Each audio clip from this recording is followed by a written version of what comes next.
Hello, ladies and gentlemen, and welcome to the Joe Emilio Show. It's another episode with another guest. And before I bring him on, I just want to quickly mention to you all, if you're new to my channel, please consider subscribing. Don't forget to give this video a like. If you want to ask some questions tonight, you can do so by basically giving a super chat, which will highlight the question, so I have to address it and I can't miss it. And then if you want to support the channel as well, don't forget to check out the link in the description below, and you can support me in many different other ways as well. And please also go check out Rebel Store ZA, the cool shirt I'm wearing right now. Represent, all right? So go check them out, ladies and gentlemen. All right, so on to the show, ladies and gentlemen. And tonight I have someone very interesting. I recently came across his Twitter account, and then I found out who he was, and I found out what organization he's with. And I think they're doing amazing things for South Africa. They're fighting the good fight. They put up a fight against the cigarette ban. They've done a lot of things and a lot of different causes. I think they're amazing, and I strongly recommend that you go to their website. It is linked in the description below, and you give this guy a follow. His Twitter account is also in the description below. Without further ado, ladies and gentlemen, please put your hands together and welcome to the show, Rob Hutchinson from Dear SA. Good evening, Joe. How are you, Rob? Fantastic. Wonderful introduction there. I feel like a superstar. Yeah, from my comedian days when I used to host. I try and relive those moments on YouTube. And you do it well. Thanks. Lovely. All right, Rob. So let's get right into it, because I think there's a lot to talk about tonight. And we said that, or you told me offline, that you're going to reveal all, or you're allowed to at least speak, because for those of you who don't know, one of the on DRSA's website that was in relation to EWC was taken down, and we're going to talk about that in a moment and reveal who is behind it. But before we do that, Rob, please, for those who don't know who you are, just give us a bit of background and tell us a bit more about DRSA. Oh, fantastic. Jeez, where do I start? I started my sort of civil career around about 10 years ago in the fight against e-tolls. I ran a little civil organization in a little underground or on-the-ground movement called Proudly E-Tag Free, which just encouraged people to not get an e-tag and just travel on the roads without it, to overburden the e-toll system with administration. That was extremely effective. We built up a following of around about 280,000 people in no time at all. And then joined forces with OUTA, and I was one of the founding directors of OUTA.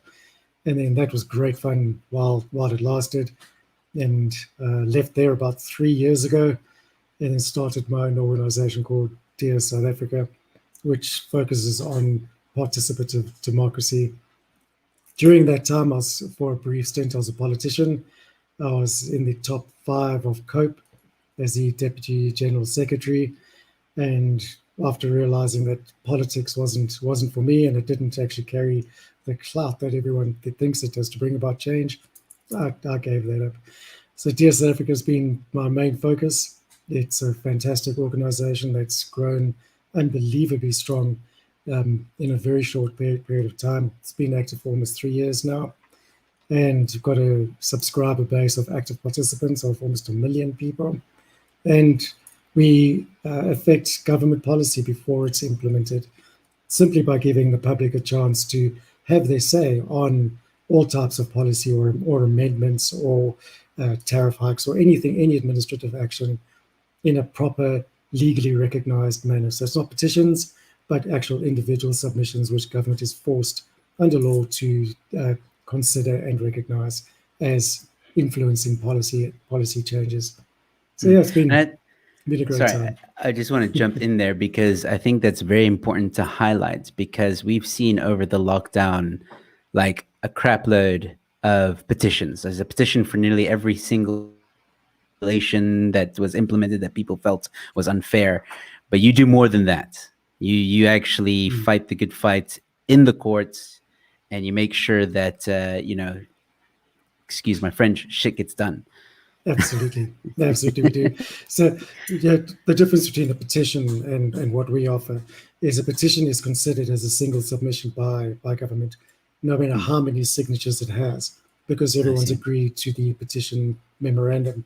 Whereas we offer an open platform where people can either agree with the policy, not agree with it, or disagree with it, and offer their own solutions or alternatives or amendments to strengthen that policy. Mm, And our system generates, every time someone comments, it generates an email in the proper format, and that's immediately delivered to Parliament by that individual person. And then, because we keep a record of all the participation, if Parliament turns around and says, hey, this is what we're going because this direction because the public said so, and we can prove that they are taking the wrong direction, then we can challenge them and take them to court on that policy. A great example is when, of course, Nkosazana Dlamini Zuma stood up and said she has 2,000 smokers or signatures from smokers who support the smoking ban. And we turned around and said, no, you don't, because we ran the public participation for that. And here's the evidence. So we took her to court on that and overturned two of the regulations and a whole lot yes, of well lot of done. other things challenged. Yeah. Yeah, well done on that. I mean, 2,000. I mean, and some people like were like, "Oh wow, that's a lot." I'm like, "No, it's not. What's 2,000 people? Yeah. That's nothing. That's not even a high school. Like that's it's not. Very true. Very it's, true. yeah, it's not. Yes. It didn't make any sense. But anyway, we're here now, and I just want to show people your website very quickly. It'll pop up now. So please, guys, go check it out. Everything else that you need to know about DRSA is on the website. So let's actually get into this topic as to why I've actually brought you onto the show, because I am very curious about EWC. In my opinion, Mhm. I think it is that has divided this nation on an unprecedented level, because the moment you talk about land, oh my word! Like it's so divided. People argue. Social media goes crazy. You're accused of so many horrible things because you have an opinion on it, right or wrong. So anyway, EWC. Where do we start with that? Should we talk about what happened with you guys, or do you want to first define it, or where do you want to start with this one? I think let's go straight into the EWC because it's quite a lengthy topic, and we've Cool. been involved in intimately since the actual beginning, which was around about June 2018. There we launched a campaign in response to the committee's call for public opinion on whether the constitution needed to be amended or not in order to cater for expropriation without compensation. So that was just the initial call. It wasn't whether expropriation should happen as such or anything like that. It was simply a call put out by the committee, and they did public hearings around the country and so on. We managed to send through, sure, it was 239,000 individual submissions to Parliament, and we Okay. thought let's make a big spectacle of that. So we teamed up with Cope at that point, and Cope helped us actually print out every single one of those submissions as an individual sheet, and we delivered them to Parliament in this big spectacle of 2.5 tons of paper arriving in their boardroom. Sorry, tree huggers, but it was necessary at the time. Um, I apologize. You can send me hate mail at a later stage. But it created a fantastic impact. And Parliament actually noticed that the participation and the concern around the people. And instead of just dumping them with this input and so on, we actually produced a summary for Parliament, which they ended up using to develop their presentation to the actual committee and to Parliament as such. And then obviously that was discarded at a later stage when they decided to cherry pick 400 oral presentations which suited their agenda a bit stronger. But the brilliant part about that is we once again have the absolute evidence of the public participation and the decision that should have followed but didn't follow. So we're just waiting for the opportune moment there to tackle the whole thing in court when it goes through. I think through after that there was a second participation period in December of 2018, where they presented the expropriation bill, which is actually being represented currently right now. Yes. So that was also received great public participation. I think we delivered about 98,000 individual submissions there. And then the same thing happened again. It was discarded, and then because I think we had the elections at that time, so the whole process was settled with the Fifth Parliament, and then re-brought about in the Sixth Parliament. Then, so this isn't the first time government has tried to like push this through. no, my understanding. It's a continuous thing, and our suspicion is that they are trying to push it through eventually, because the public suffer from what I call participation fatigue, where we keep participating in on these same bills, nothing happens, Parliament buries them, they resurface it sometime later, and then people don't bother. I've participated in this already, why must I do it again? And so the participation eventually drops down to the levels which we're seeing now. So I think in the first one, there were a total of 700,000 submissions to Parliament.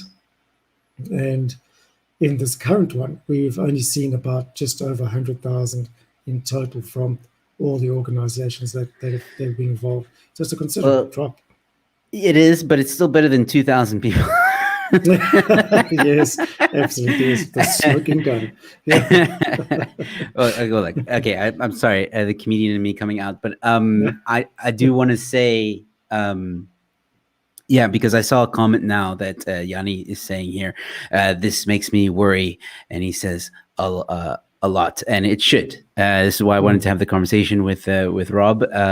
It's very important, because as I understand it right now, and correct me if I'm wrong, the EWC bill has been gazetted, and it's on its way now to, I don't know how the justice system really works, but it's on its way now to be accepted, changed in the Constitution, get a stamp of approval. Is that how it is now? Well, it's slightly different this time around. So normally, originally it started off with amending the Constitution to cater for expropriation without compensation, because the Constitution currently doesn't allow for it. It allows for expropriation, but where reasonable compensation is offered to whoever they're expropriating it from. And so the original thought was that they had to change the Constitution. Now they're sort of using what's called the Expropriation Bill. And the Expropriation Bill has been around for quite some time, for a number of years, I think around about 15 years or so. And that caters for expropriation where the state needs to build a servitude or something else like that. And all they've done here is they've added a few clauses within it. And the most obvious one or concerning one is where nil compensation is justifiable. Now that's quite broad already. So where it's justifiable is up to a committee or they seem to love tribunals lately, but it's more of just an expropriating authority that is determined by Parliament or by the presidency. And again, that these decisions are made before any assessment is done or anything to that such. So they can just sign off a piece of paper saying, yes, we can expropriate your land without any compensation as such, because it's in the public interest. Now that's a second term that's also quite important, because what does in the public interest really mean? And that's again open to total interpretation. Yes. Generally in the public interest means we want to build a servitude here, or we want to build a school here, or a road or something that benefits the public. But that seems to be exploited lately, and we don't really know. It's totally open-ended, so it could be restitution or anything else. That's a very big concern because if I buy a house in South Africa, right, and then all of a sudden the government walks up and says like, oh, we want to build a road here because it's going to make traffic. That's probably something they're going to say. It will make traffic easier for the commute, and then you're like, oh, okay, cool. Yeah, but we don't have to pay you anything. And then on top of that, I don't have much faith in the roads. I mean, everyone's always complaining, especially in Joburg, of the potholes and the upkeep of the roads in Joburg. So I don't have much faith, even if they say like, "Oh, we want to build a road." I don't think the road's coming. They'll just like kick me out of the house. Some people, I don't know, there might be land grabs on my property. I don't know. And speaking of land grabs, that's something else. I read an article that stated that one of the conditions that the courts can agree to expropriation without compensation is if it's abandoned land. Now, when I was thinking about it, I was like, well, let's think about all these land grabs that have happened, especially over the lockdown. And I know that some people have said that they've now left it. Like they didn't fight, they didn't do anything. Like the owners of the land, they just said, you know what, whatever, I'm walking out. When this EWC gets implemented, would that be an opportune situation for the government to come in and say, hey, it's ours? Absolutely. Yeah, it is. And the big problem about that is, what's the definition of abandoned land? Is there a time frame to it? Has the land been vacant or not used for 2 years, 5 years, 20 years? It's all unclear at this stage. And I think they've got several different clauses in there. Some of them contradict each other, where they say if it's you have bought the land but have no intention to develop it, then that would be a reason to expropriate it. But what we've got to be careful here is that land, the expropriation is of property, not just of land. And property is anything. It could be your intellectual property. It could be your business. It could be anything. That is your property. So the expropriation bill, although originally was intended just for land expropriation, in its new current draft form, it's this kind of vague. It can actually mean any kind of property as such. And that's a very concerning point here. Yes, I've heard a lot of people mention that, the word property isn't defined. Some people say that the word property by constitution definition means everything you own, whether it be your car, your bank account, whatever it is, not just land. It's not just property as in land. Is this true? Yes, it is. Yeah. So the Constitution actually says property is not limited to land, and that leaves it open to absolutely anything. Absolutely anything. Wow. And that's actually in the actual Bill of Rights, in Chapter 2. All right. So this is quite serious. Anybody is watching now, when you've been hearing all these, I think some people call them alarmists. It's not. If this thing goes through, we basically don't own anything anymore. Yeah. Look, I'll give you quite a concerning example of where I believe that the government will strictly apply expropriation without compensation. And we've actually seen this happening in a small form already with the rollout of vaccines and such. If government wants to introduce the NHI, and the state healthcare system is already failing, and they know it's failing, and it's going to cost them billions and billions to relaunch and refurbish the state healthcare system and hospitals. The perfect way to launch it. No, of course they won't do. The perfect way to launch the NHI would be to expropriate private hospitals and private medical aids without compensation. There you go. That's immediately they have the NHI established straight away. And it's not unfeasible because property is not limited to land. So that applies to private businesses as well. So because I remember, I think it was Ramon Cabernac or someone did a piece on it where they said that, it was Ramon. They said that a journalist was talking about how the health insurance companies, they've saved quite a bit of money because nobody last year was going for their surgeries and stuff like that. So it's like, I don't know, a crazy amount of money stashed in a trust. But then the journalist realized, like the journalist was trying to imply, like, oh, why don't we use that money to, vaccinate everyone because it could vaccinate everyone like 2 times or whatever. And then the journalist points out, like, oh, but we can't because it's in a trust fund. So what you're saying is, if EWC goes in, if I understand this correctly, if EWC is implemented, doesn't matter if it's in a trust. Government can just take it. Doesn't matter Wow. because they can take your property, and if your trust is your property, or if it's the trustee's property. Won't this cause like a civil war though? I mean, I'm sorry for sounding so. I mean, if I'm someone who's been paying month after month after month in my health insurance, and then all of a sudden government just takes my pension, because that's now happening. I'm gonna be angry. I'm gonna be very upset. And I'm sure a lot of people are gonna be angry. Are you worried? Yeah, I think that is a definite concern.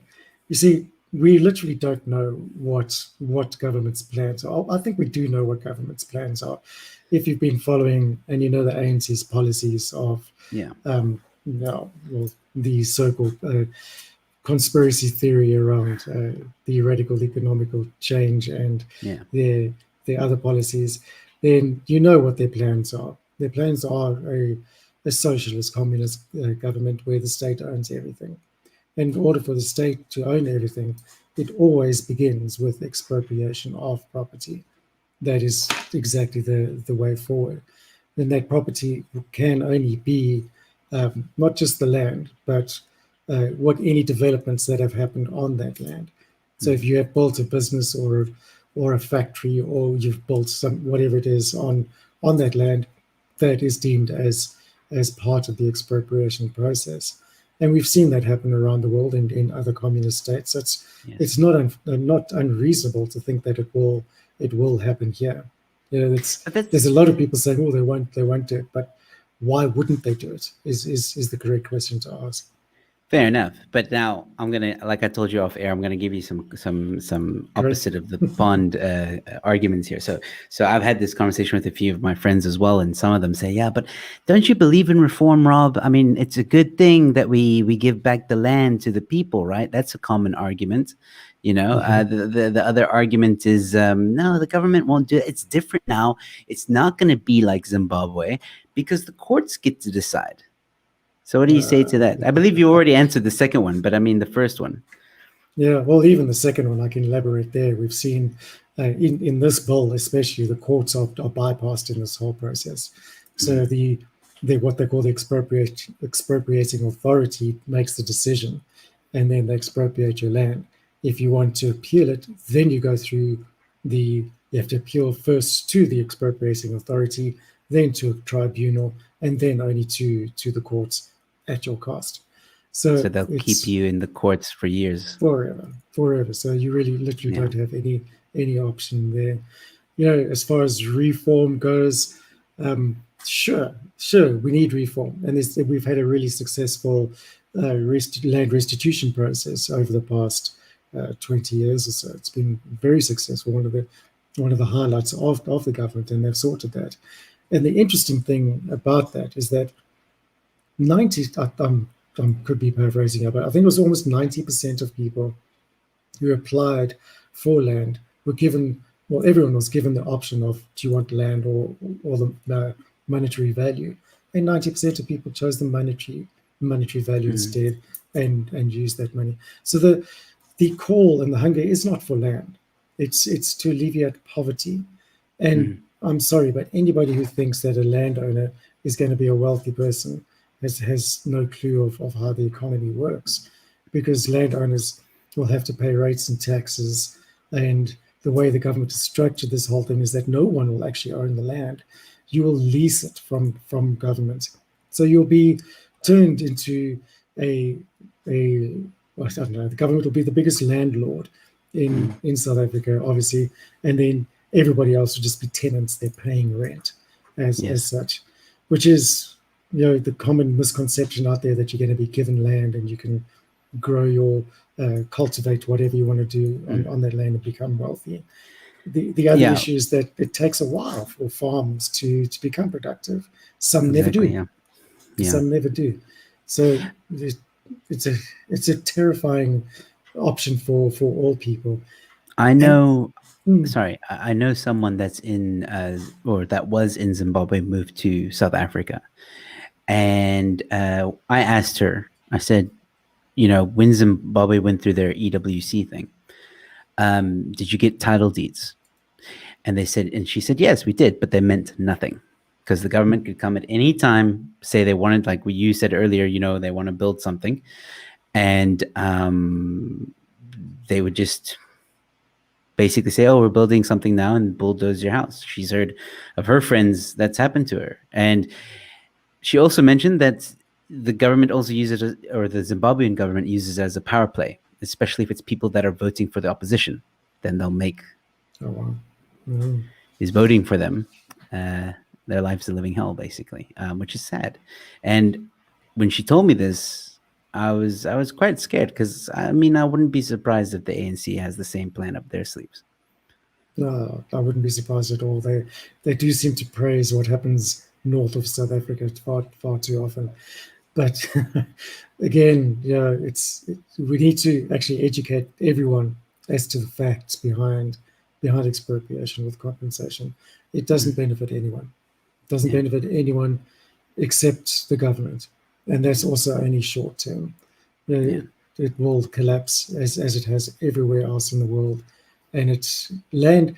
Your right to property is the toughest right out there. To me, it is top priority of everything. I used to be a great believer that free speech was the inalienable right, the absolute top of the rung, but it's not. It's property is the top right. If I can't say what I want to on my own property because I don't have property, then no, nothing else matters anymore. That's a So good point. it's something that we have to fight for. Mm. Everybody loses in this game.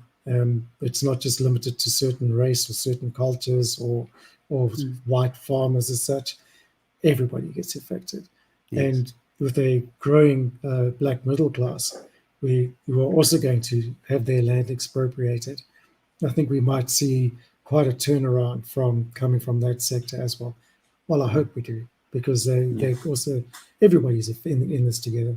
My Yeah. neighbor's going to be affected as much as I am. So Yeah. it's Absolutely. it could be, if you look at it that way, it could be a good thing, because it might be the one thing that unites South Africans at the end of the day, because expropriation sees no color at the end of the day.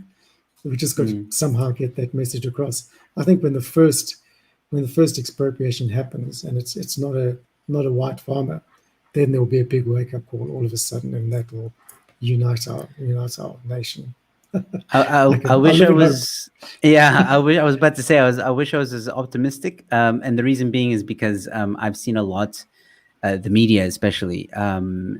Like for example, I think last year there was a farmer that the government came, a black farmer. Government came to him and said, "Oh, we want your land," and the government didn't want to compensate him, and he said, no, I want to be compensated. Or they wanted a bribe, or they bribed him for his land, or something along those lines, and he refused, and he was harassed, he was attacked, and this should have been headline news, especially because BLM last year was like all the rage, and it was mentioned once in the mainstream, and we all know that the mainstream media is captured. So this is where I'm like, nah, Uh, I agree with you. I think that as it happens to more and more South Africans, whether you're Indian, colored, black, white, the more and more it happens, EWC starts affecting you, the more you're going to start like, hey, this isn't cool. This isn't what we were promised, But the question is, would it, by the time South Africans wake up, will it be too late?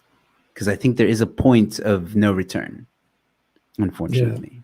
no, there is. Where, yeah.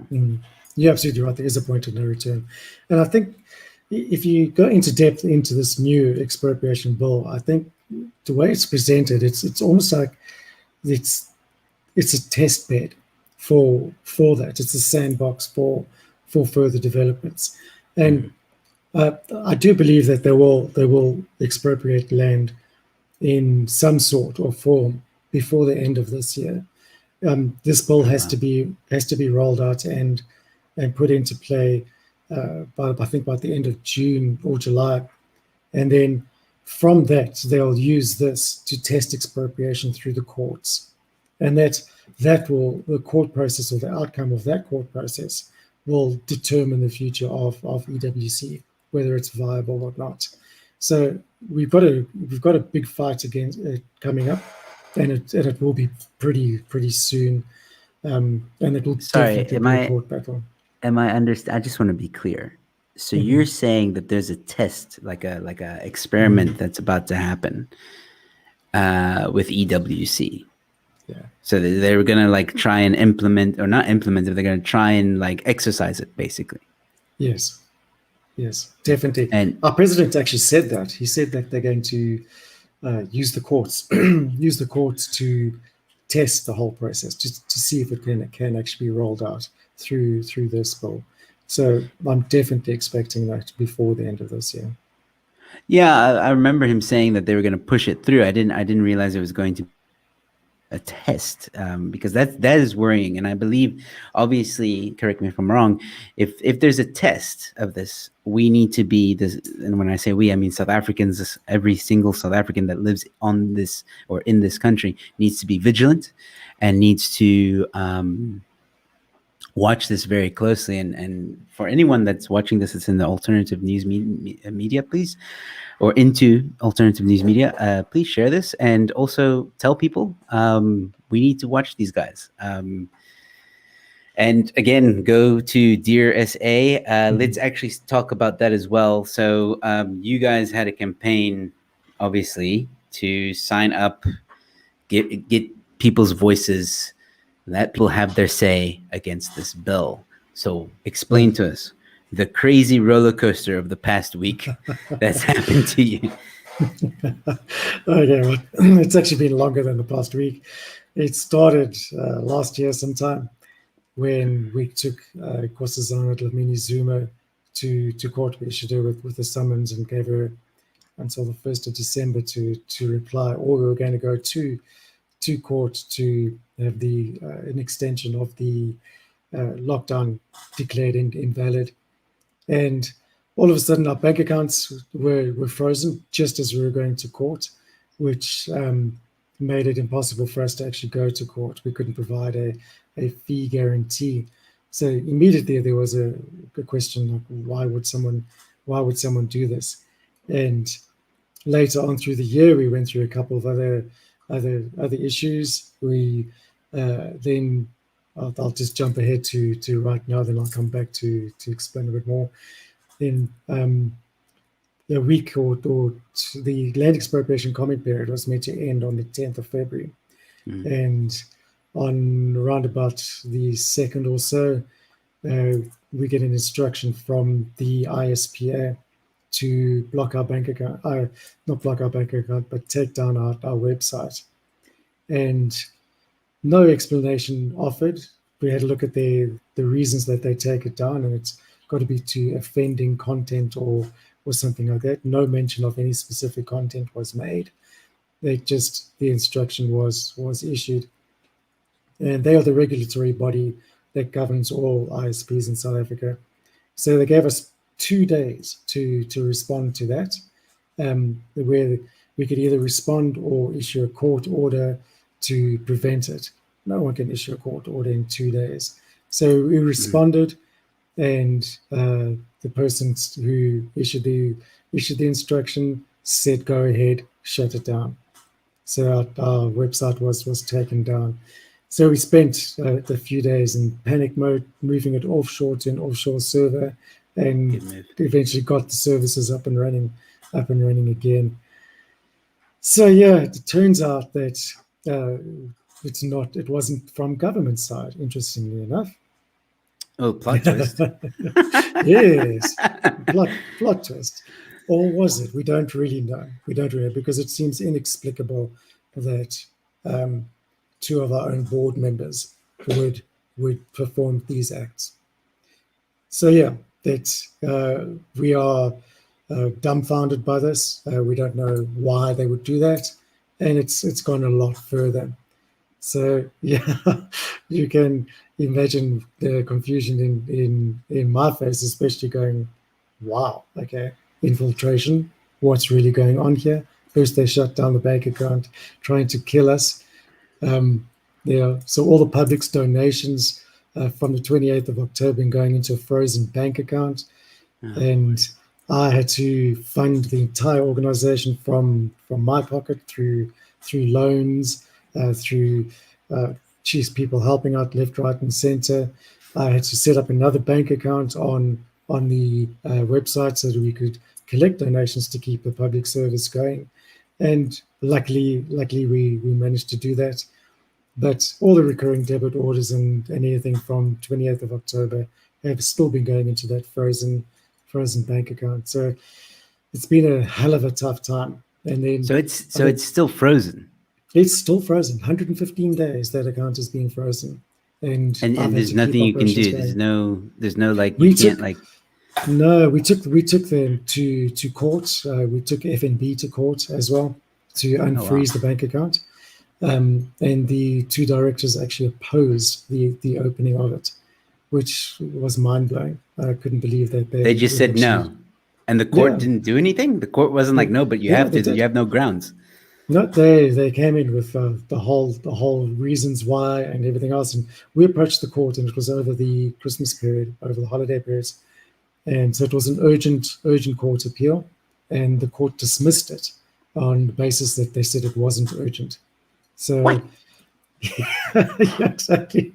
So here I am spending incredible amounts of money from loans and everything, trying to keep the public participation platform going, paying staff, paying services, paying contractors. Oh, it's been an absolute killer nightmare. And then to get that takedown notice as well from the same individuals was just proof to me that they have no consideration for the constitutional rights of South Africans to participate in policy making. And that just prompted us to immediately think, okay, what the only solution here is to keep services running, keep the constitutional platform open, and register a new nonprofit company. So we've gone ahead and done that, and we will continue our services no matter what. We'll keep it open. Absolutely keep it open. And I can reveal who the new directors are, which will be a good surprise to you. And I appreciate them. Well, okay, we've got three executives, and then we're still appointing 2 non-executives at this stage. I'm one of them. Yes? No. There we go. Yes. No. Oh, no. Okay, so the first one is obviously I'm one of the directors. Then another director is Ramon Cabernac. Oh, so, wow. Okay, fantastic. Nice. Oh, that's a good one. That's good. Yeah, he's upright guy. He's really got a good head on his shoulders, and he's got a legal background and is a qualified lawyer, so he knows what he's doing. And his contribution to society is absolutely fantastic. So as a director of the organization which is running public participation and participative democracy, he's a great fit. Yeah. And another one is Gideon Joubert. Nice. Okay, cool. Nice. I like it. Yeah, also, you got the right-wing cabal basically up there. We do, absolutely. Which is why we actually got to have a balance with 2 non-executive directors as well, because South Africa is a non-partisan organization, and the platform has to present itself as non-partisan as well. So there has to be that balance in the board. So, we don't stick to an ideology or try to drive an ideology through that. It's got to always be a balanced approach. I mean, we've had the EFF promoting the use of the platform in the it was also on the expropriation bill. They promoted the platform there, and in the Reserve Bank Amendment Bill, which was Julius Malema's bill, they direct their people to use their supporters to use the platform as well. And it's open for everyone to use in a true participative democracy way. So, and we've had the DA supporting the use of the platform. We've had the FF Plus supporting the use of the platform, and other organisations like AfriForum and SARC-Aliga and the IRR. We've done a lot of projects with them, joint projects together as well, and a lot of other organisations. There's a fantastic organisation called Action Society, which treats GBV and all matters around that. We've collaborated with them and a few farming groups and everything else.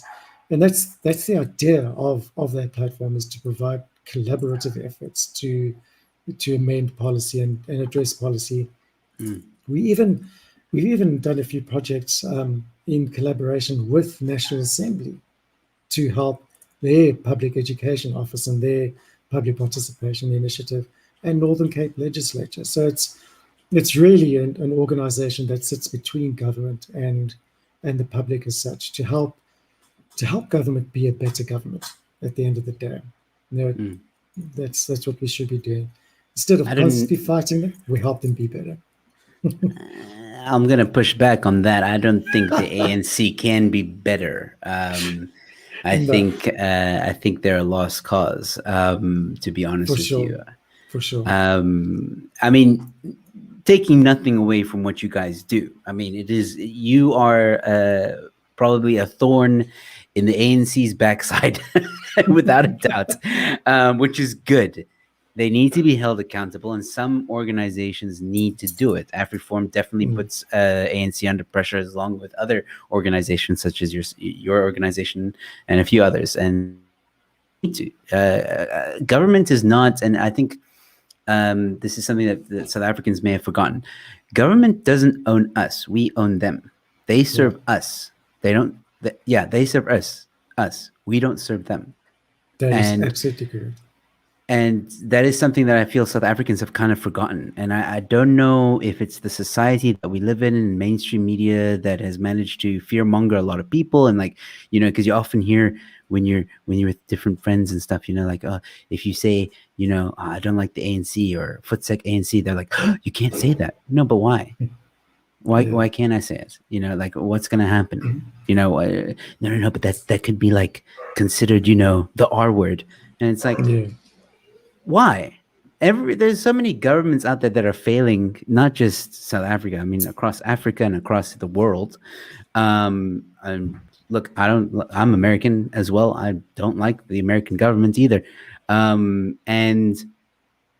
think that's where it feels like people just aren't free anymore to speak their mind.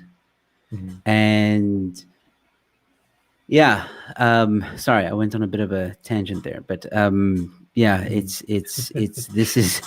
like having these conversations, and I do believe that this one's quite a heavy one.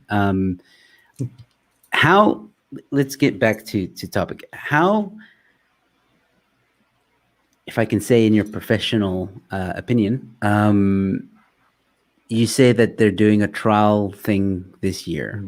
But in your intuition, if I can put it that way, do you think the bill will pass 100% without question, without a doubt, this year? Are we going to be seeing this new amendment of EWC this year if there isn't a pushback?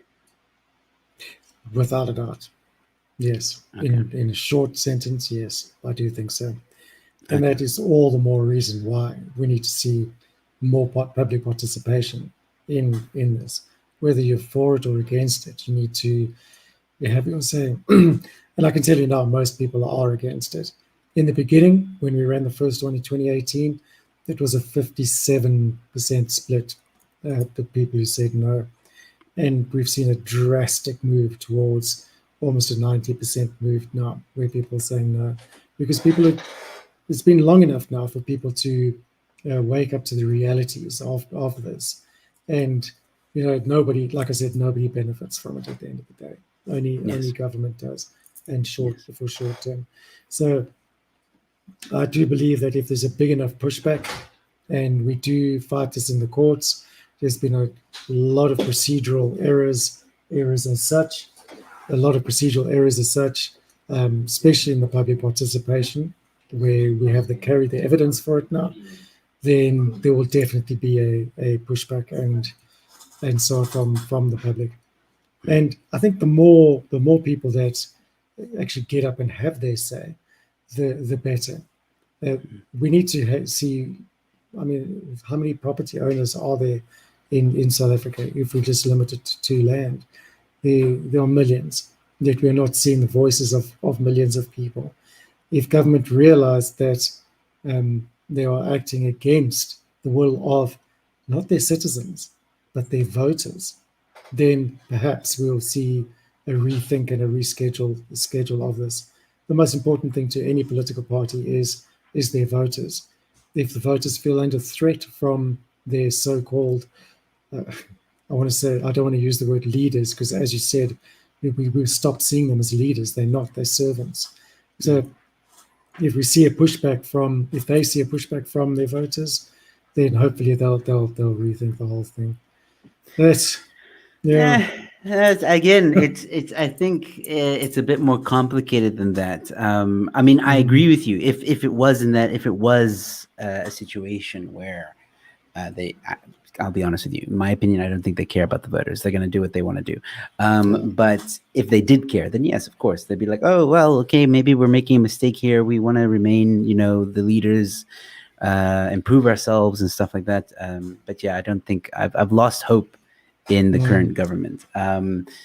But again, keep up that good fight. I want to get to some of the comments that we have here, because there's a few guys and there's a few people asking a few questions. And I think I'll start with Mr. Punisher seems a bit confused. He asks, what is the name of the organization, of the new organization? It's still DSA, correct? Still DSA. Nothing changes on that side there. Yeah. Okay. Nothing changes. Chantel Human says, Rob, stop cutting your hair. We love the curls. Oh, you mean these girls? Okay. And then Loki has a question for you as well. Do you need an app? Oh, do I need an app? I think definitely we do eventually, especially on the communication side with our subscribers. Sending out 5 million emails a month is becoming a bit expensive for us. So wow. A push app will be great for a non-profit. Yeah. Thanks. Wow. Send me an email, robert@southafrica.co.za. Send an email if you know someone. Or maybe, I don't know, maybe Loki offers apps. I'm not sure. All right. So Bismarck Bear says there were people in pre-94 that said the ANC would end us up here, but we were branded as the R word. No, I'm a realist. Your opinion, please, Rob. Oh, tough question. There were definitely people that realized and saw the writing on the wall before it happened. And I think that's just from global history. If you look at any liberation movement, they generally make absolutely crap governments because they're used to fighting. And the ANC has been, before they came to power in 1994, was a liberation movement for a good 80 years. So that's all they knew. They didn't embrace or didn't know how to move from that liberation, from fighting into governing. And very few parties can actually do that, especially if you're a liberation movement. So I think the writing was on the wall from the word go. The internal factions and tripartite alliance hasn't helped situations at all, because there's always been conflict between the unions, the Communist Party, and then the ANC themselves. Who's pulling the strings at different times, different ideologies running within the organization. I don't think it was ever going to succeed as a proper governing party. And I think that's why we've maybe seen attempts at reforming the party, but it's always going to fall back into that liberation mindset. Even President Ramaphosa seems to fall back into that liberation mindset the whole time. And humans are a funny creature. We travel in the direction that we are looking. And if you're always looking backwards, like our government is, you're only going to go backwards. You can't go forward.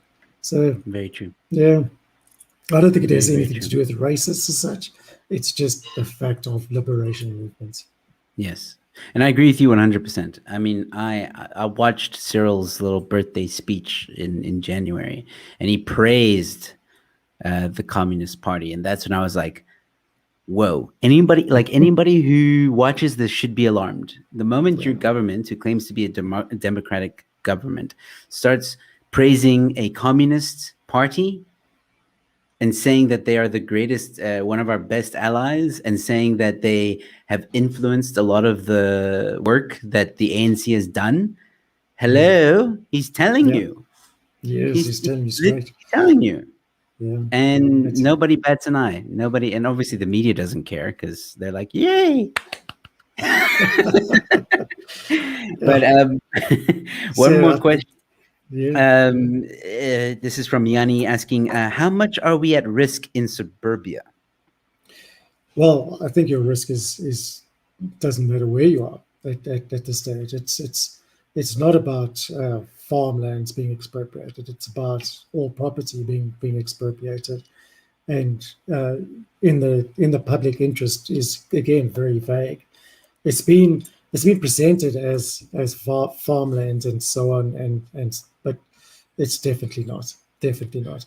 Everyone is at equal risk, and I don't want to sound alarmist, but that is the correct terminology. It is a risk, and there's no difference between urban, suburban, or rural. It's all the same.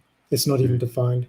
There's a lot of questions around why doesn't government give land? Government is one of the biggest landholders in the country, and that's a proven fact. Even when it comes to farms, we saw that one municipality that went bankrupt, and it turned out that they owned like 17,000 farms or something.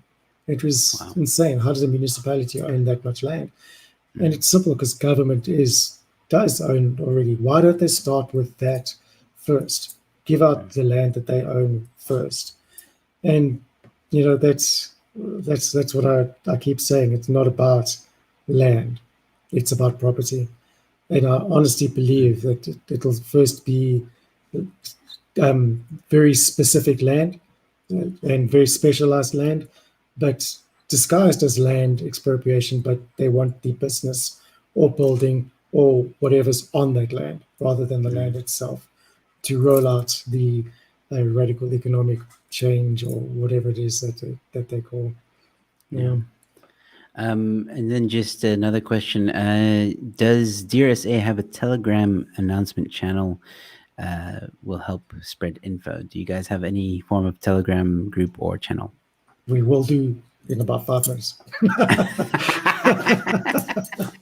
Good. I'll help you spread it around. I will help you spread it around and tell people to be part of it. I would go with a channel rather than a group. Groups get a bit intense, people sharing all this stuff, unless you like that, unless you like information. But channels are definitely nice because it's like a notification system. So you just post something, and then people are notified, and then they can share it with other groups and people. Thank you. I learned something new tonight. Yeah, wonderful. Yeah. There was something else. So Yanni says, thanks, Joe. Good Rob, good answer. And I wanted to also let you know that some people here are saying that there we go. Keep fighting. Stand by you. We stand by you. We love you, Rob. So everybody is very, very grateful for the work that you are doing, and so am I. I've been wanting to chat to you for quite some time, and thank you so much for actually coming onto the show as well. It's greatly appreciated, and we're about to end off, so I just wanted to say, again, keep fighting. It's tough. I mean, wow, you're what you're doing. In my opinion, heroes and patriots are people like you, Rob. And again, thank you so much for coming onto my show and telling your story and explaining to us, what is actually happening. And Lost Stars agreeing with me and saying, not just grateful, but inspired as well. Oh, Wow, thank you. Oh, thanks. It's been absolutely wonderful. It's good to have good conversation and constructive conversation. And it's people ask why I do what I do. It's definitely money is not a motivator because there's no money in civil society. It's just I can't put my finger on what actually drives us to do what we do, and drives me to do what I do. But it's don't know. It's just inbred, I suppose. It's in the genes. Always question authority is been my motto from childhood age, and awaken the critical mind. Never stop You're a asking the rebel. reasons why. Absolutely. You're... Yeah. There you go. Describe yourself in 4 words. Describe yourself in 3 words. I am a rebel. Yeah. No, that's exactly it. But thank you, Joe. Thanks for the opportunity, and thank you for everyone who stuck on through me waffling on for an hour or so. Thank you. No, it was a great pleasure. Look, I hope you'll come back. I definitely want to have you back. I'm trying to do a EWC campaign sort of on my channel. I'm not making a big fuss about it, but I want to speak to people who are fighting against it and talk more about it, those that are involved with the fight. So you're the first guest that I've had that is part of the fight.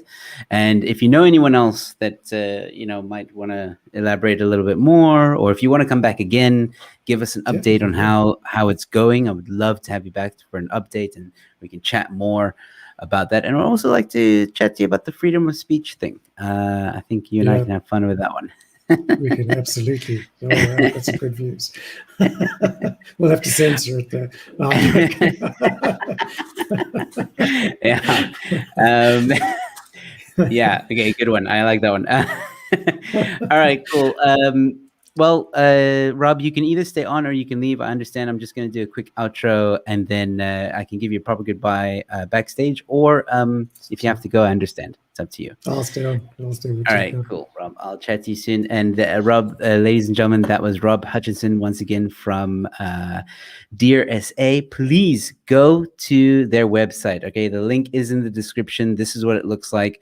Go check it out. Participate in that EWC campaign of theirs. Give your say. All right. Don't forget about that. Link is in the description. Also, ladies and gentlemen, please.